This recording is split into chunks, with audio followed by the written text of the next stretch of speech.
짧습니다.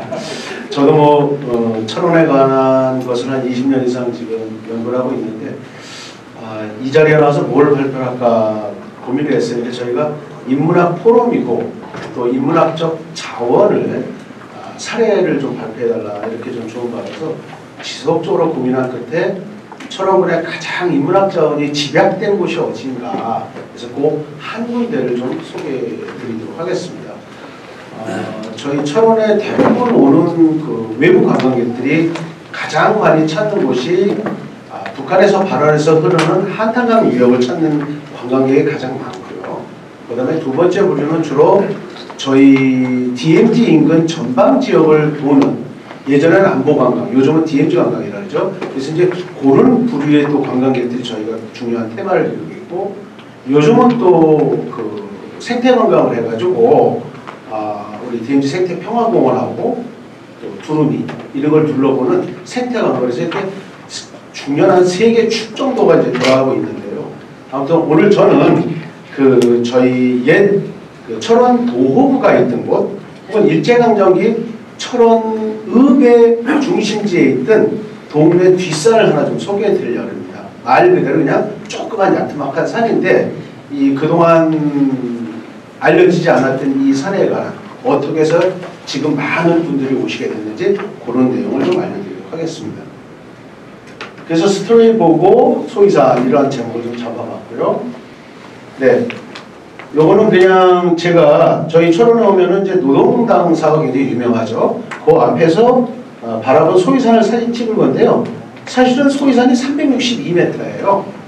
근데 저희 철원 지역 기본 표구가 200m입니다. 근데 저 산의 높이는 한 160 정도밖에 안 되고 실제 걸어서 올라가면 한 뭐 20분? 천천히 올라가도 20분이면 올라갈 수 있는 아주 야트막한 산이죠. 그런데 사실은 지난 60년간 저 산이 있는지조차도 또 있었지만 서로 관심도 안 가졌던 그런 산이죠. 바로 군부대가 그 전방에 이제 그 진지 노선을 쓰고 있던 산이고요.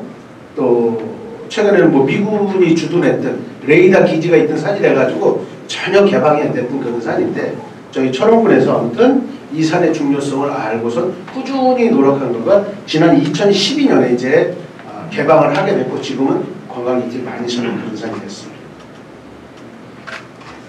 그래서 저 산에 올라가서 보면은 앞에 이제 광경이 그렇죠. 저거는 이제 북쪽 방향을 보고 있는 거고요.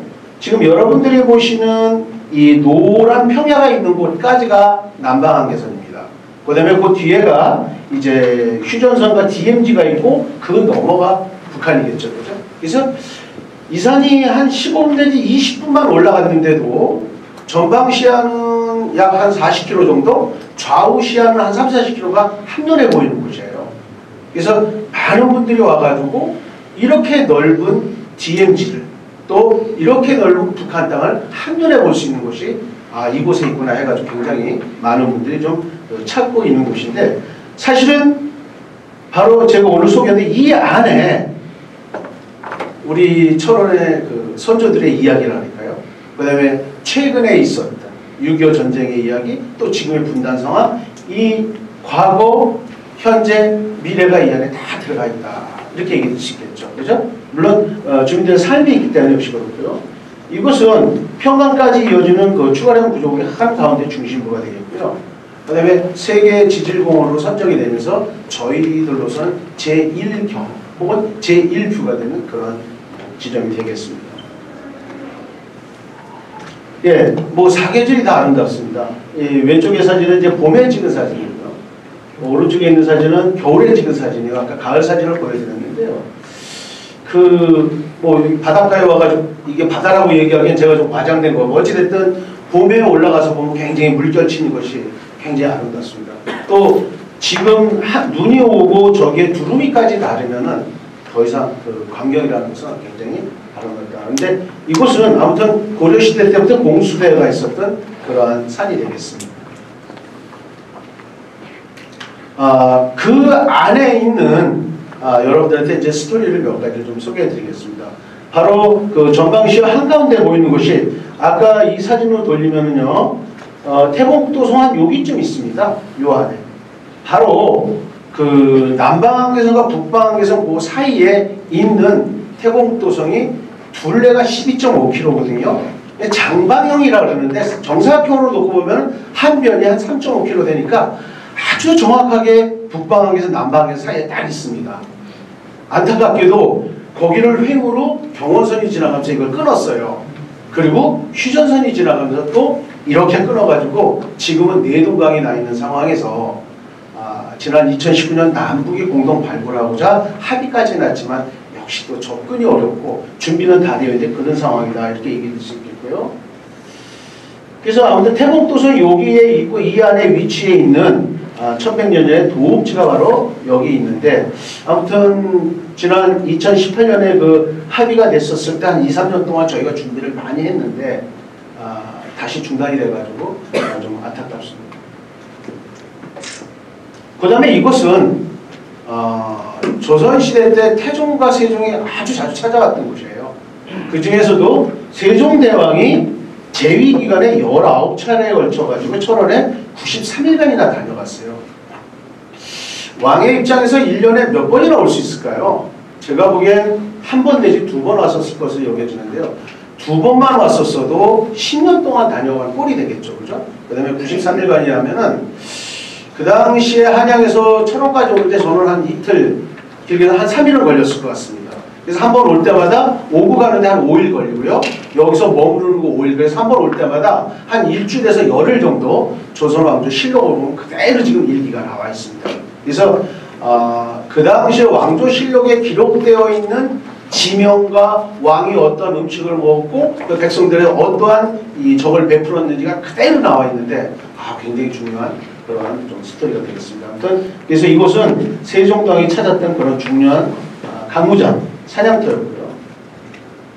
그 다음에 이제 100년 전으로 간다면은 그곳 안에는 바로 철원역이 있었던 그런 중요한 금강산 가는 관광객들이 보면 관광지가 되겠습니다. 물론 관광지가 아니라 손님들이 이제 머물렀다는 것이겠죠. 그래서 철원 지역에서는 1914년에 경호선이 놓이고요.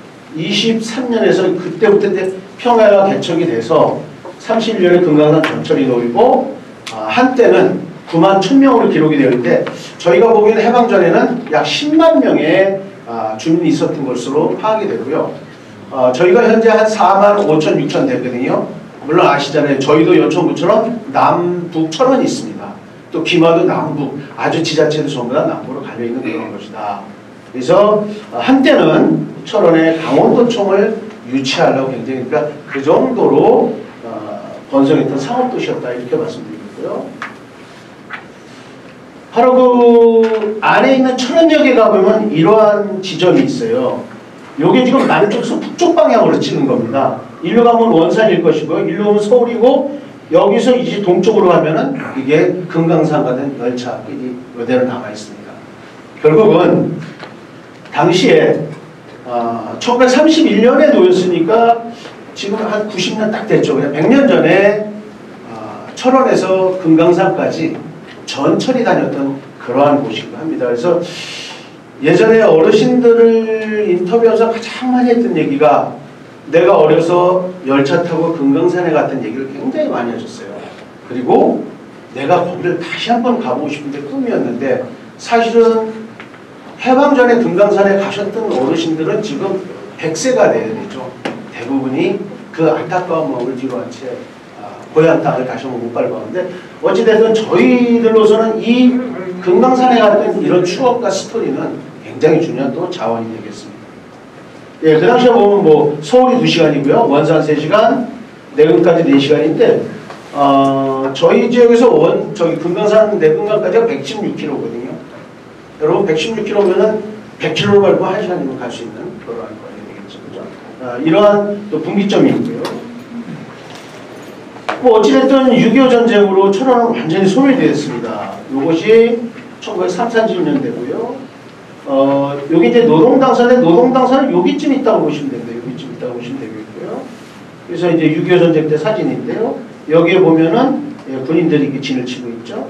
전쟁이 끝나고 돌아와 보니까 요 안에만 한 19,000명이 살았습니다. 읍에만, 철원에만.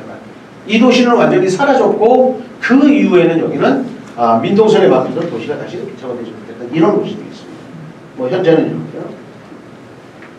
예, 그리고 뭐 또 6.25 전쟁 때는 아주 치열한 전투 지역이었죠. 또 아까 소개됐던 소위산이 362m고요. 백마부지도 395m 정도밖에 안 되는 야트막한 산이에요.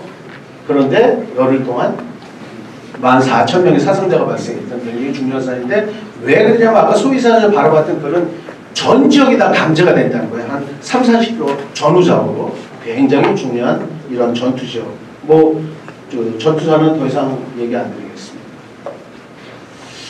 그래서 제가 이 철원 지역을 이렇게 한 20년 동안 연구를 하다 보니까 제가 특히 6.25 전쟁 전후에 가지고 그 전쟁을 기억하고 공산 치하에서 교육을 받았던 분들, 또 인민군에 나가셨던 분들, 그 다음에 낮에는 인민군이 들어오고, 낮에는 국군이 들어오고, 밤에는 인민군이 들어와가지고 벌어졌던, 마을에서 벌어졌던 이런 걸 조사하다 보니까, 뭐 전쟁은 끝났지만 아직도 전쟁이 안 끝난 곳이 수복지구입니다. 저희 같이 북한 땅이었다 남한 땅으로 된 적은 아직도 그 가슴 아픈 스토리가 굉장히 많은데요. 이분들의 얘기를 가만히 들어보면은 아직도 과거로부터 못 빠져나오고 있고, 또 예전에는 남쪽이 막혀있던 곳이 철원이거든요. 지금은 북쪽이 막혀 있습니다. 이것을 꼭 뚫어야 되겠는데 그 길은 뭐 한 가지밖에 없는 것이고, 저희 인문학 자원을 과거를 통해 이러한 자원들을 자꾸 발견하고 하는 것도 저희가 궁극적으로 접경지역을 벗어나는 거 아니겠습니까? 그래서 그 접경지역을 벗어날 수 있는 길을 저희가 이 자리에서 좀 만들 수 있으면 좋겠다 이렇게 말씀드리고요. 최근에는 저희 소위산에 오는 분들이 이제 바로 이 평화 체험의 현장으로서 굉장히 많이 찾아오고 있습니다. 그래서 이렇게 와가지고 이제 북녘 하늘을 바라보면서 느끼고 하는데 설명이 필요 없습니다. 현장에 와서 그냥 느끼고 가는 학생들이 많다 이렇게 말씀을 드리고요. 그리고 뭐 지금 두루미도 많이 찾아오고요. 저는 이 DMZ와 두루미는 저희 철원의 미래를 밝혀줄 자산이다. 여기서 굉장히 중요한 것이라고요. 네, 마무리하겠습니다. 이쪽 스토리 소위산은요, 어떻게 보면 저희 철원군의 연표와 같은 곳입니다. 축소판이고요. 그 다음에 뭐 이제 이런 얘기는 여기저기 다 드렸죠, 그죠? 그 다음에 이제 많은 분들이 과연 인문학이 뭘까? 저는 공감이라고 생각합니다. 그러니까 한 장소에서 여러 가지 기억이 겹쳐지는 곳인데 내가 어떻게 거기를 기억하느냐죠, 그죠? 그래서 그 기억을 모아가지고 그분들의 기억을 끌어내가지고 현재 다시 공감하면 그것이 인문학이 아닐까 이런 생각이 좀 들고요. 예. 그래서 많은 분들이 추억을 잊고 아무튼 이런 인문학적 자원에서 한 단계 더 나가는 콘텐츠로 개발하고 그 다음에는 축제와 행사를 좀 해서 더 기억할 수 있는 곳으로 만들면 되지 않냐. 마무리는 역시 공간과 힐링이 될 수 있는 곳이 결국 저희가 인문학적 자원으로 할 수 있는 부분이 아니겠는가. 그리고 아무튼 오늘 우리 인문학연합회가 발족을 하는데요. 무궁한 발전이 있기를 바라겠습니다. 감사합니다.